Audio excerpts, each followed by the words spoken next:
Tuombe.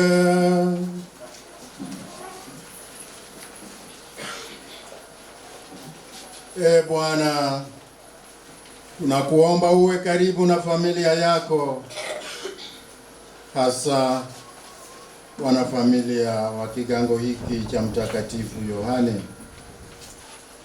na wale wote uliowapa neema ya imani. Uwe radhi kuwajalia wapate urithi wa milele katika ufufuko wa mwanao, anaishi na kutawala nawe katika umoja wa Roho Mtakatifu, Mungu daima na milele. Amina.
Somo katika kitabu cha Matendo ya Mitume. Siku zile kanisa la Yerusalemu lilianza kutezwa sana. Na wote ila mitume walikimbilia mashambani katika nchi ya Yudea na Samaria. Watu wamchao Mungu walimsika Stefano na wakamfanyia maombolezo makubwa. Sauli aliasimia kuliangamiza kanisa. Aliingia nyumba hadi nyumba, akawaburuza nje wanaume kwa wanawake. Akawatoa wafungwe gerezani. Wale waliotawanyika walisunguka nchini, walitangaza neno la Mungu.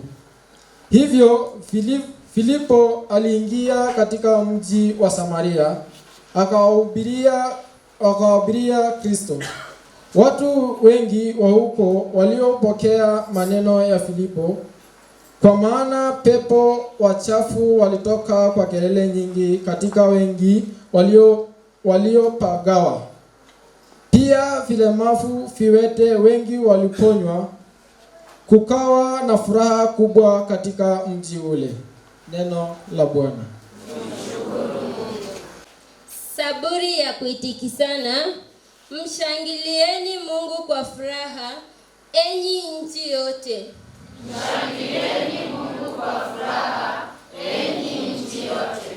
Mshangilieni Mungu kwa furaha, enyi nchi yote. Mshangilieni Mungu kwa furaha, enyi nchi yote. Mshangilieni Mungu kwa furaha, enyi nchi yote. Mshangilieni Mungu kwa furaha, enyi nchi yote. Mshangilieni Mungu kwa furaha, enyi nchi yote. Mshangilieni Mungu kwa furaha, enyi nchi yote. Mshangilieni Mungu kwa furaha, enyi nchi yote. Liimbieni jina lake tukufu, mtoleni sifa na heshima. Muimbieni Mungu matendo yake ya ajabu sana. Mshangilieni Mungu kwa furaha, enyi nchi yote. Dunia nzima inakuangana kukuabudu, inakuimbia, inaliimbia jina lake. Jioni tazameni matendo ya Mungu, amefanya mambo ya ajabu mbele ya wanadamu.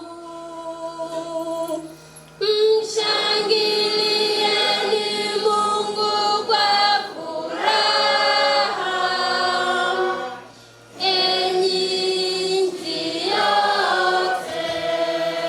Aligeuza bahari kuwa nchi kavu, katika mto walivuka kwa miguu.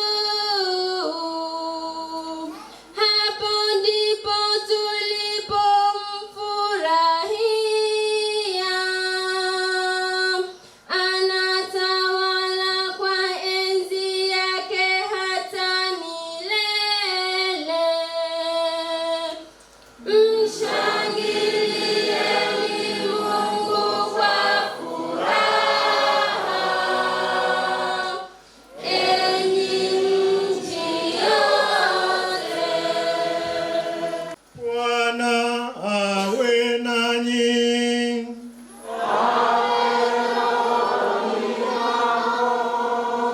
Somo la Injili takatifu ilivyoandikwa na Yohane.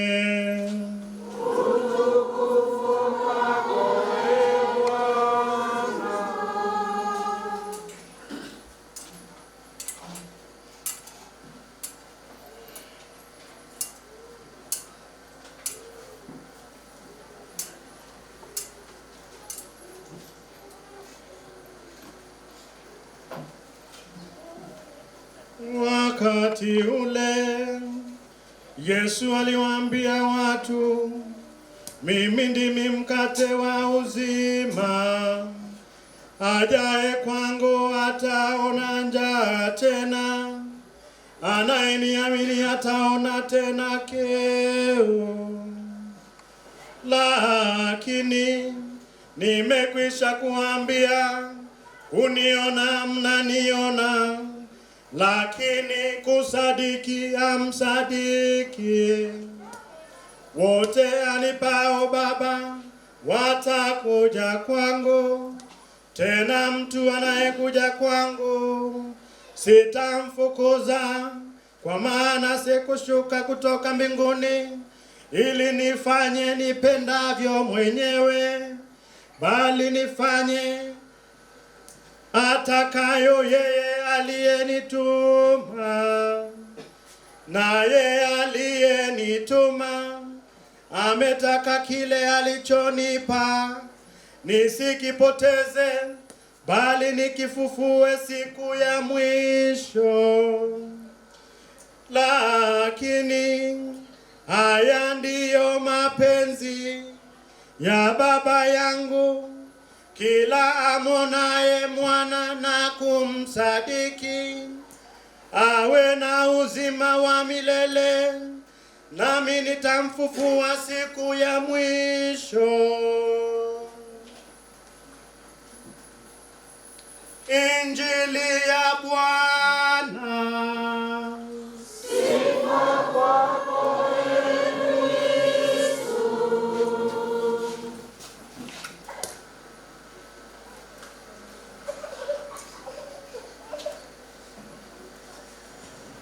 Mtu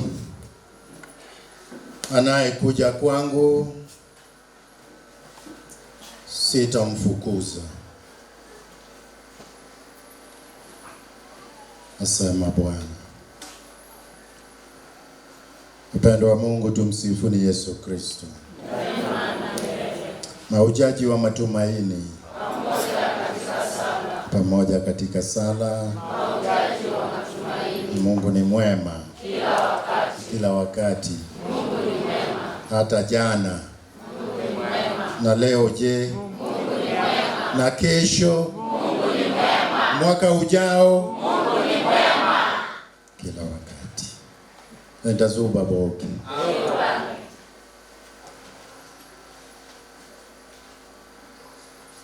Mtakatifu Yohane Buzangi ni Mwisholamu kweli. Tulipokuwa tunakuja nilimuuliza mara nyingi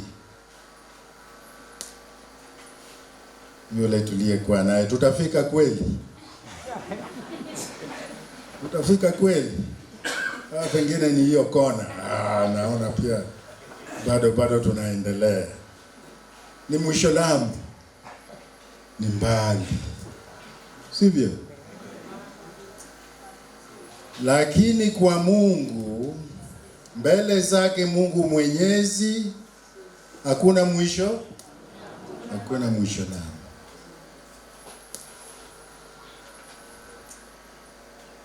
Mungu hufikia kila mahali, hufika kila mahali, huenda kila mahali ili apate kuwakaribia watu wake na watu wake wapate kumkaribia.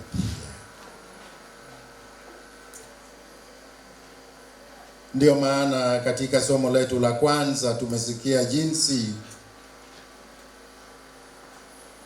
wafuasi wa Yesu, hasa mitume,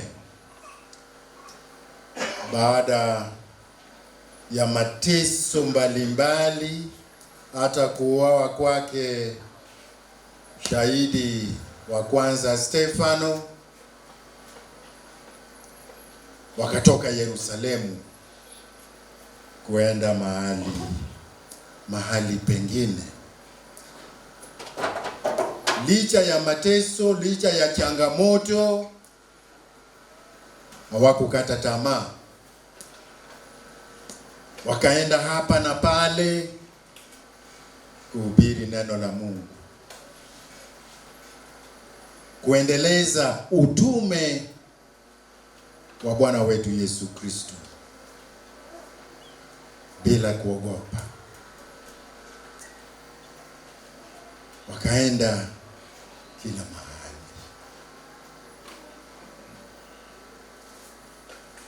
Neno hilo likatufikia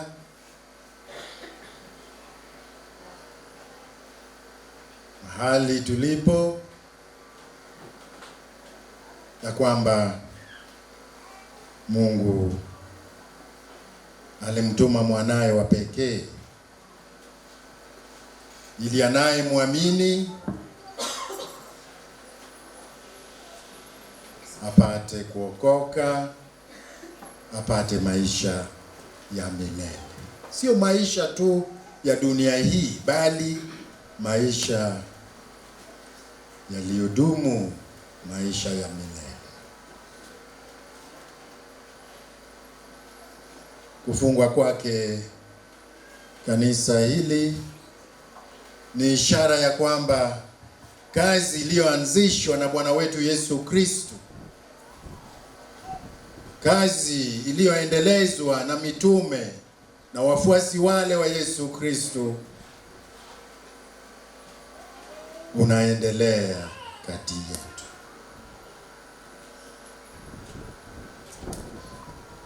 Hii ni ishara ya imani katika Kristo, kujitoa na kujitolea kujenga kanisa hili la Bwana. Ni ishara ya imani yetu, ili kazi ya kueneza Injili iendelee mbele, ili mahali hapa pawe mahali pa sala na pa sakramenti takatifu, ili upendo ule uliowaunganisha wafuasi katika siku za mwanzo mwa kanisa, upendo huo uzidi kuonekana kati ya waamini. Kusema kweli, jambo moja lililo wafanya wengine wapate kuwa wafuasi wa Kristo ni upendo kati ya wafuasi. Walikuwa wanasema, angalieni jinsi wanavyopendana, jinsi wanavyosaidiana, jinsi wanavyosali kwa pamoja, vile tulivyofanya katika jumuiya ndogo ndogo, toka kwa familia hii, familia hiyo ingine. Angalieni jinsi wanavyokula kwa pamoja, chakula cha kiroho, wakisikiliza neno la Mungu na kupokea mwili na damu ya Kristo katika Ekaristi, na chakula pia cha kimwili. Walipendana, na huu upendo uliwafanya wale ambao hawakukuwa wamekubali na kwamba Yesu ni mkombozi, wakaanza kukaribia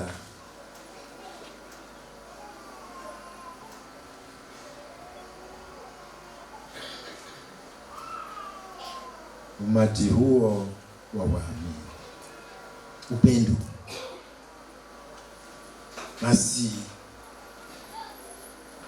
upendo huu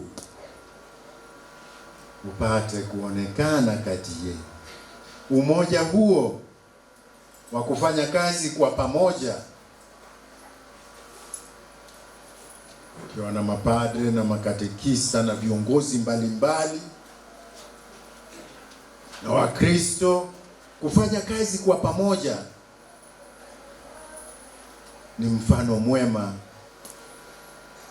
ambao utawafanya wengine wapate kujiunga nanyi. Hawa wafuasi wa kwanza, licha ya mateso mbalimbali, walizidi kufanya miujiza. Hakuna muujiza mkubwa zaidi kuliko kupendana. Hata wakati wa changamoto na ugumu, wakafanya miujiza mbalimbali. Viwete wakaanza kutembea baada ya kusikia mahubiri yao. Hawa viwete hawakukuwa tu kwa njia ya kutokuwa na miguu ya kutembea, bali pia na moyo uliowafanya wabaki mahali walipo. Wakaanza kuwa na furaha na pia kutangaza neno la Bwana. Wakawa na mfano mwema kati ya watu. Watu wakaona wakasema, kweli kuna jambo jipya kutoka kwa hawa watu. Nanyi pia kwa mfano huo bora wa Kikristo mtafanya miujiza mingi ili wengine wapate kushiriki pamoja nanyi katika kanisa lake Bwana wetu Yesu Kristo. Uzuri wa hapa ni kwamba nimewaona vijana wengi na karibu kwa hesabu watoto walioketi kule nje, watoto wengi.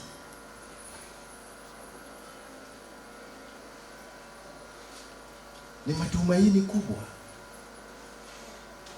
ya kwamba kanisa hili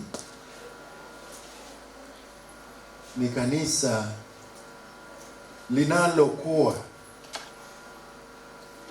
na hata siku zijazo tutakuwa na wafuasi wa Kristo. Ishara nzuri sana. Vijana na watoto, kina mama, kina baba, kanisa lililo hai. Makofi kweli.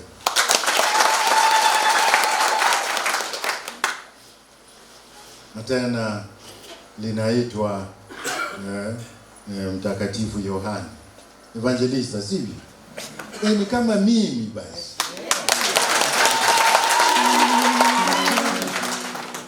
Ni kanisa la mtakatifu wetu Yohana Evangelista, kanisa linalo matumaini ya kwamba siku zijazo litazidi kuwa.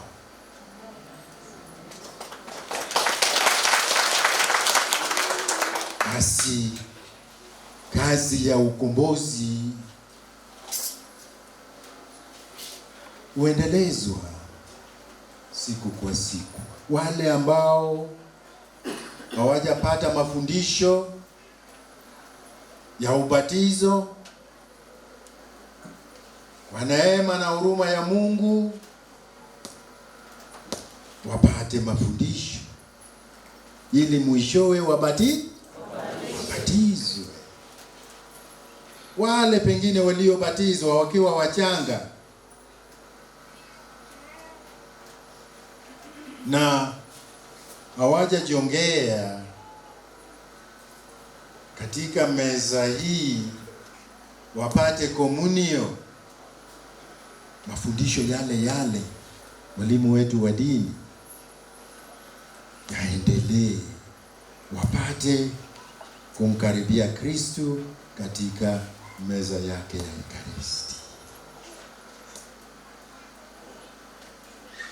Na wale ambao hawajafunga ndoa, na sasa wengine wameanza kuangalia chini,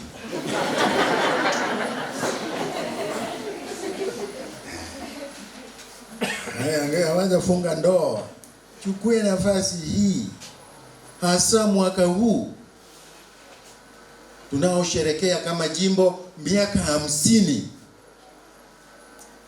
ya uwepo wa jimbo letu la Ngong.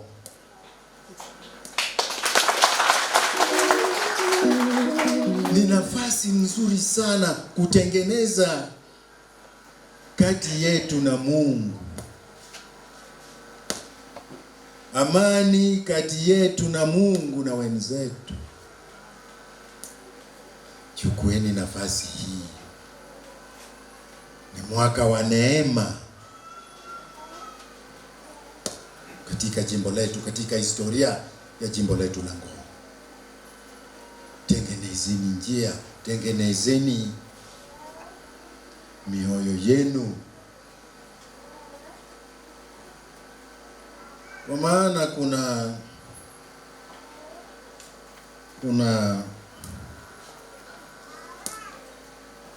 jambo hili la nitafanya kesho,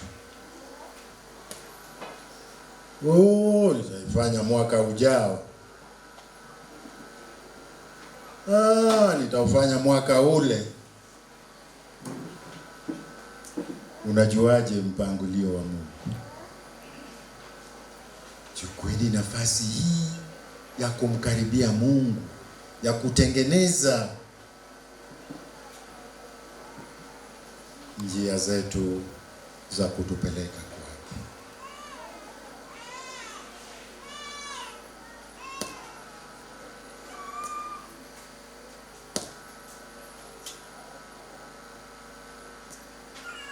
Tema ya mwaka wetu wa jubileo ni nendeni wawafanye wengine wafuasi wa nani? Yesu.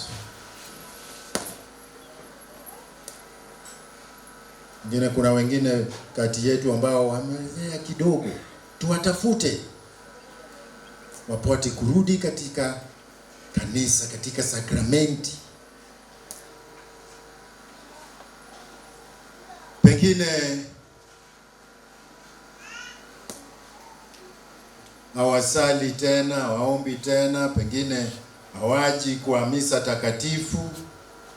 Na Yesu ametuambia yeye ndiye mkate wa uzima. Tukimkaribia tunapata uzima, tunapata nguvu ya kuendelea na safari yetu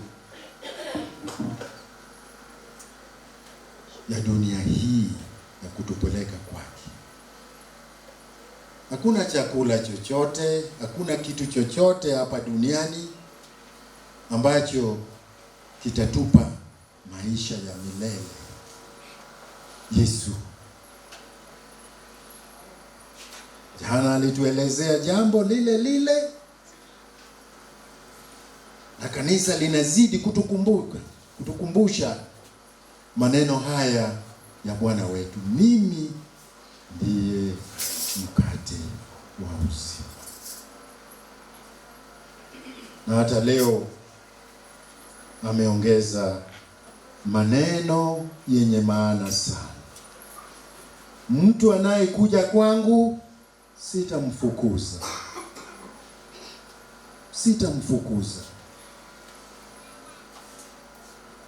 sitamfukuza.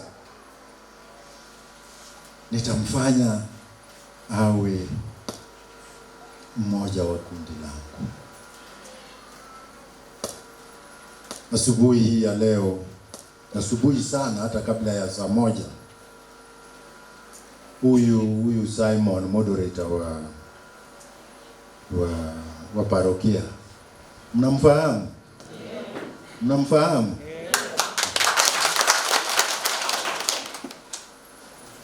alitupeleka kule kwa game asubuhi na mapema kabla ya saa 1, na mnyama mmoja tuliyekutana naye inaitwa topo. Topi.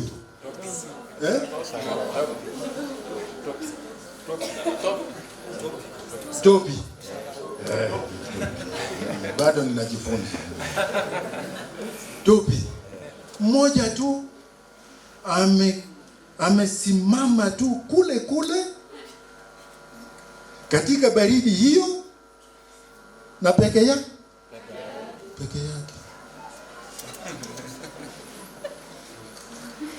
Topi.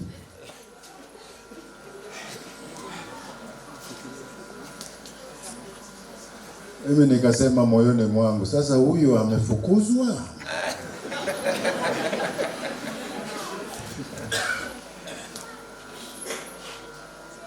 Topi akasimama kule peke yake.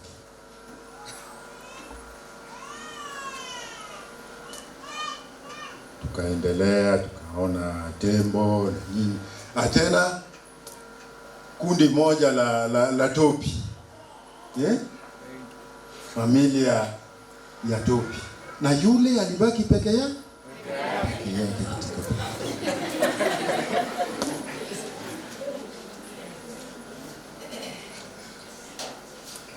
Hata mpaka akabaki kule.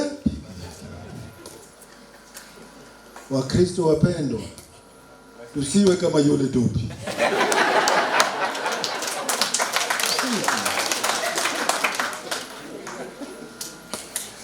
Tumkaribie Yesu sisi sote, tukae katika familia yake, tupate moto wa upendo wa Kristo.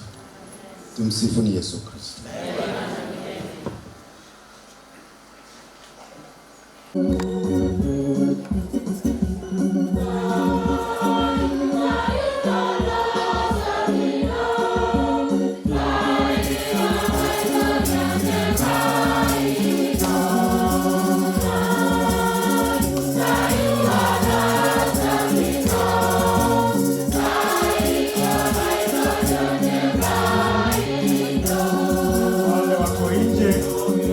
Wale wako nje wataweza kuzungushiwa vikapu, wale wataweza kufika kanisani waingie kutoa sadaka zao hapa mbele ya altari. Asha tushughulike.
Salini ndugu, ili sadaka yangu na yenu ikubalike kwa Mungu Baba Mwenyezi. Bwana, pokea sadaka mikononi mwako kwa sifa na utukufu wa jina lako, na pia kwa manufaa yetu sisi na manufaa ya kanisa lake takatifu. Bwana, tunakuomba utujalie tufurahi daima katika kuadhimisha mafumbo haya ya Pasaka, ili kazi ya ukombozi nayoendelea kutimizwa ndani yetu iwe kwetu sababu ya furaha ya milele, kwa njia ya Kristo Bwana wetu.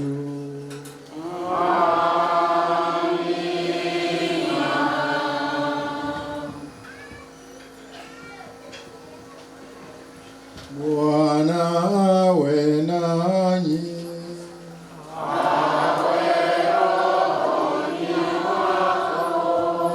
Inueni mioyo.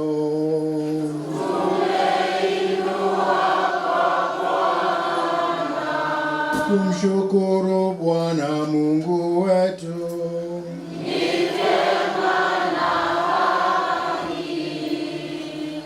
Kweli ni vema na haki, tendo la kufana la kuleta wokovu, kukutukuza kila wakati, ye Bwana, lakini hasa wakati huu kutangaza utukufu wako, kwa kuwa Kristo Pasaka wetu ametolewa sadaka. Yeye anaendelea kujitoa kwa ajili yetu, tena anatutetea siku zote mbele zako kama mwombezi. Ndiye aliyetolewa sadaka, wala hafi tena, bali yu hai daima, yeye aliyeuawa. Kwa sababu hiyo, katika upeo wa furaha ya Kipasaka, ulimwengu mzima unashangilia, lakini pia nguvu za mbinguni na majeshi ya malaika wanaimba utenzi wa utukufu wako, wakisema bila mwisho.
Bwana, kweli huu mtakatifu na kila kiumbe kilichoumbwa nawe kinakusifu kwa haki.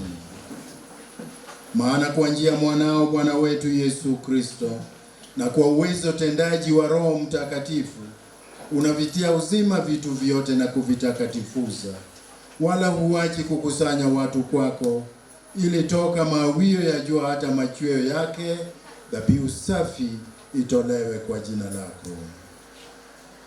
Basi ye Bwana, tunakusihi kwa unyenyekevu vipaji hivi ambavyo tumekutolea, ili uvitakase, upende kuvitakatifuza kwa Roho huyo huyo, ili viwe mwili na damu ya mwanao Bwana wetu Yesu Kristo, aliyetuamuru tuadhimishe mafumbo haya. Maana yeye mwenyewe usiku ule alipotolewa, alitoa mkate, na akikushukuru, aliubariki, akaumega na akawapa wafuasi wake akisema, twaeni mle nyote. Huu ndio mwili wangu utakaotolewa kwa ajili yenu.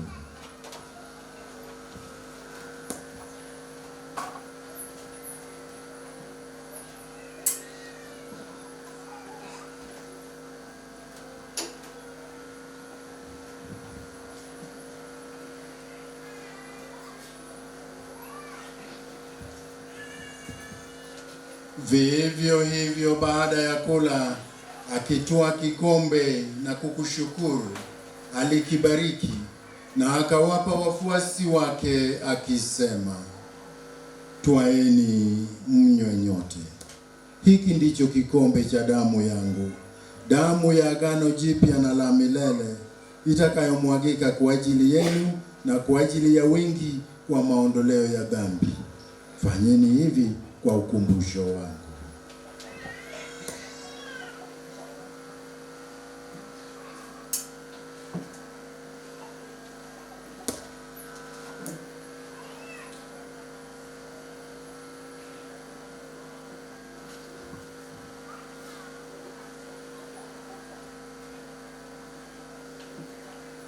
Fumbo la imani.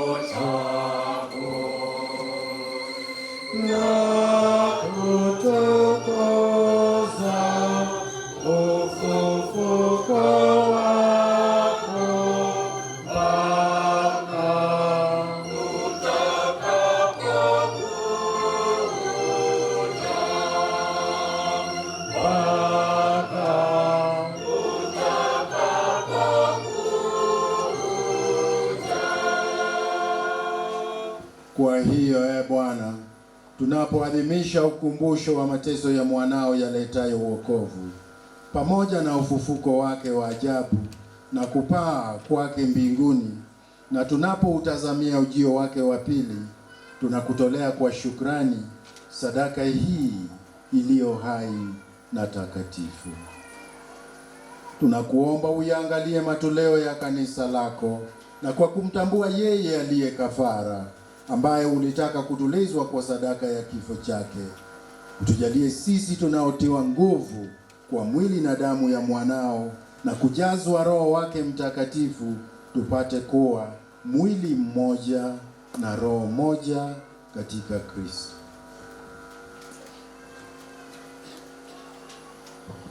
Yeye atufanye sisi tuwe kwako sadaka timilifu ya milele, ili tuweze kupata urithi pamoja na wateule wako, kwanza kabisa pamoja na Bikira Maria mwenye heri, mama wa Mungu, na Mtakatifu Yosefu mume wake huyo bikira, na mitume wako wenye heri na mashahidi wako watukufu, na Mtakatifu Yohane somo wa kanisa hili, na watakatifu wote ambao tunategemea kupata daima msaada wa maombezi yao mbele zako. Tunakuomba Bwana, huyu aliye kafara na upatanisho wetu, alete amani na wokovu duniani kote. Upende kuliimarisha katika imani na mapendo kanisa lako linalo safiri hapa duniani, pamoja na mtumishi wako Baba Mtakatifu wetu Leo 14, askofu wetu John Mabala wa tuliye naye hapa, pamoja na maaskofu wengine wote, waklero wote na watu wote unaowafanya kuwa taifa lako. Usikilize kwa wema sala za jamaa hii iliyoita hapa mbele yako, na Baba uliye mtakatifu, kwa huruma yako wakusanye kwako wanao wote waliotawanyika popote duniani. Wapokee kwa wema katika ufalme wako ndugu zetu marehemu na wote walioaga dunia wakiwa wamekupendeza. Nasi tunatumaini kufika katika ufalme huo, ili pamoja tushibishwe milele kwa utukufu wako. Kwa njia ya Kristo Bwana wetu, ambaye kwa njia yake unaujalia ulimwengu mema yote.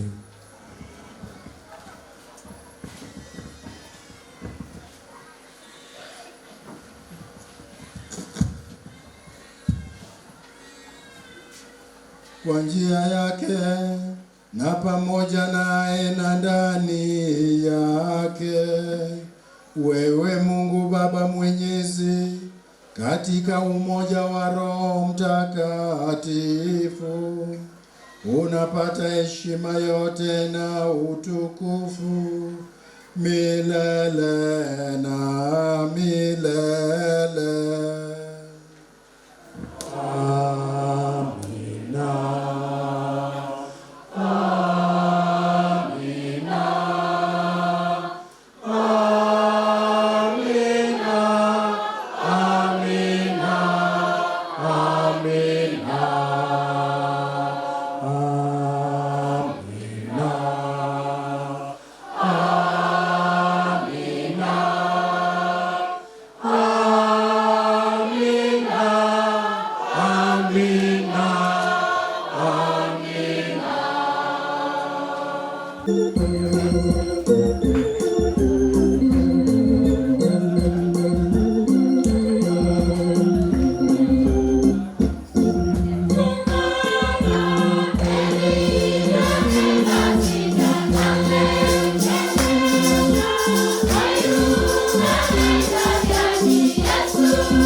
Tazama mwana kondoo wa Mungu, tazama ondoaye dhambi za ulimwengu. Heri yao walioalikwa kwenye karamu ya mwana kondoo.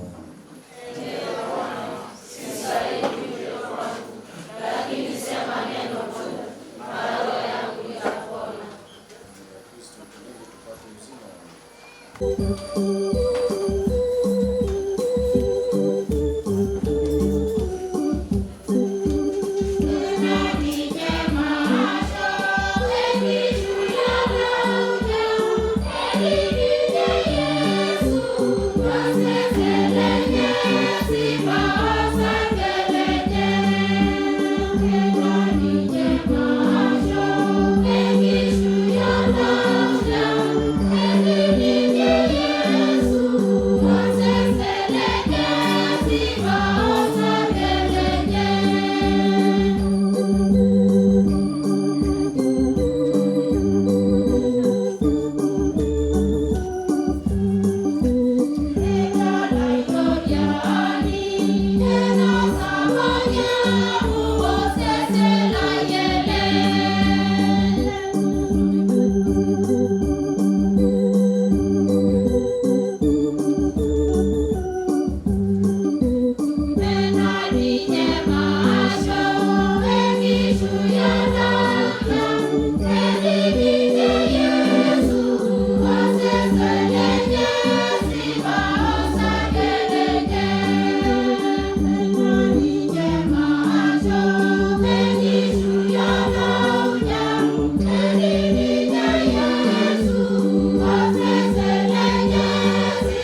Amefufuka Bwana na ametuangaza sisi, aliyotukomboa kwa damu yake.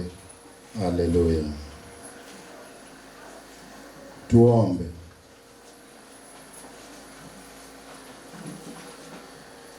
Bwana, uyasikilize maombi yetu, ili mabadilishano haya matakatifu ya ukombozi wetu yatuletee msaada kwa maisha ya hapa duniani na kutupatia furaha za milele kwa njia ya Kristo Bwana wetu. Amina. Bwana awe nanyi.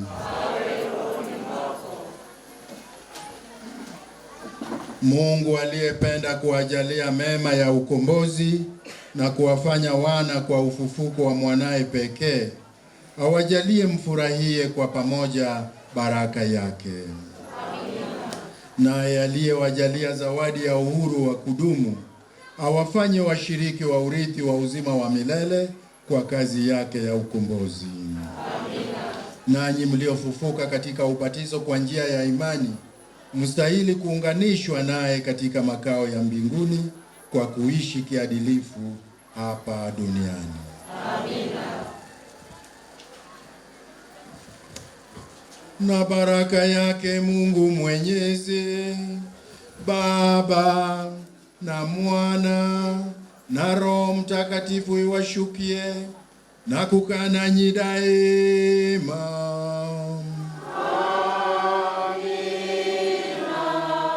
Nendeni na amani. Haleluya.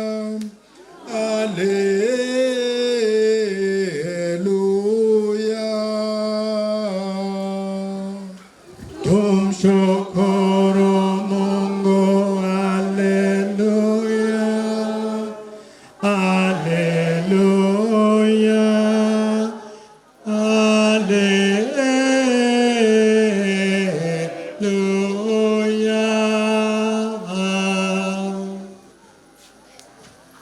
Tutakuwa na picha ya kumbukumbu pale nje, kwa hivyo tutamaliza misa na tutatoka na kukutana pale nje, tuwe na utaratibu.